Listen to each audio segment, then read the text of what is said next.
Assalamualaikum warahmatullahi wabarakatuh. Sampurasun Historia. Apa kabar? Semoga semua dalam keadaan sehat walafiat. Baik, hari ini kita akan membahas mengenai Renaissance, merkantilisme, reformasi gereja of Larung dan revolusi industri di Eropa, di mana materi bab 3 inilah mengenai perkembangan sejarah di Eropa yang berpengaruh terhadap dunia. Masih di sejarah pemindahan kelas 11 IPS semester ganjil. Baik, kita lihat bagaimana perkembangan abad pertengahan. Istilah abad pertengahan merujuk pada masa antara jatuhnya Kekaisaran Romawi Barat pada tahun 470 Masehi dan mulainya masa Renaissance pada abad ke-16 di Eropa. Dan pada masa itulah kemudian disebut dengan abad pertengahan. Abad pertengahan juga disebut dengan the Dark of Age atau abad ke-8. Apa indikator dari abad pertengahan atau abad ke-8 ini? Yang pertama, di zaman kuno disebut masa sebelum abad pertengahan. Kemudian zaman modern masa setelah abad pertengahan. Istilah abad ke-8 ini sebab pada masa ini Eropa nyaris tidak mengalami perkembangan, baik dalam bidang kebudayaan, ekonomi maupun ilmu pengetahuan, sehingga ilmu pengetahuan tidak berkembang sebagaimana mestinya, dan di sanalah masa kegelapan di Eropa berlangsung. Nah, ini salah satu contoh hasil abad pertengahan atau mahakarya abad pertengahan. Ada sebuah kastil Bodleian di Inggris. Kastil Bodleian di Inggris ini dibangun pada abad ke-14 yang dilengkapi dengan benteng yang merupakan simbol feodalisme atau sistem manor pada abad pertengahan. Jadi di masa lalu bangunan-bangunan yang menunjukkan atau simbolisasi dari feodalisme itu dibangun dengan sangat tinggi, dilengkapi dengan benteng-benteng yang sangat kokoh, dan itu menunjukkan bahwa bangunan tersebut memiliki adalah orang-orang yang betul-betul powerful begitu. Selanjutnya kita lihat masa Renaissance. Apa itu Renaissance? Renaissance secara harfiah dalam bahasa Perancis berarti kelahiran kembali atau reborn. Nah, Renaissance ini disebut dengan kelahiran kembali.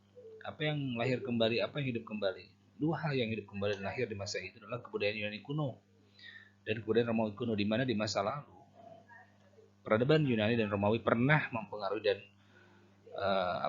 menjadi inspirasi bagi perkembangan peradaban di dunia yang lainnya.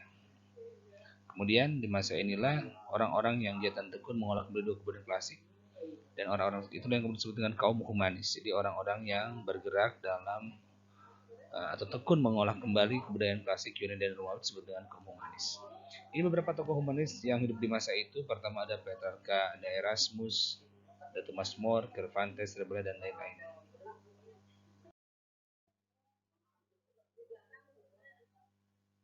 Di mana Renaissance ini lahir? Ternyata Renaissance ini lahir di sebuah kota namanya Florence di Italia, yang di kota ini teks filsafat Yunani diperoleh yang berasal dari dunia Arab paling banyak dipelajari. Jadi memang meskipun demikian Islam juga punya pengaruh atau mewarnai dalam proses Renaissance di Eropa. Ini salah satu tokoh keagamaan yang mendukung gerakan Renaissance namanya Paus Leo ke-10 yang hidup di 1475 sampai dengan 1521.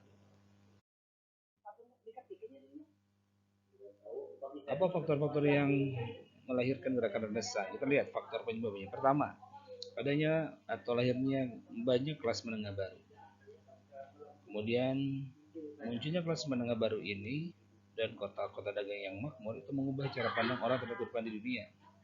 Ini contoh peninggalannya, ada Katedral Santa Maria de Fiore yang mau dibangun pada tahun 1296 yang merupakan salah satu bangunan Renaissance dan simbol kota Florence. Kemudian ini beberapa tokoh-tokohnya yang lahir di masa Renaissance atau hidup, bukan lahir lebih tepatnya, hidup dan membawa perkembangan yang signifikan di masa itu. Ada Leonardo da Vinci, kemudian ada Cosimo de Medici dan lain sebagainya. Kemudian yang kedua, faktor banyaknya gerakan Renaissance itu di dukungan penguasa bangsawan yang progresif.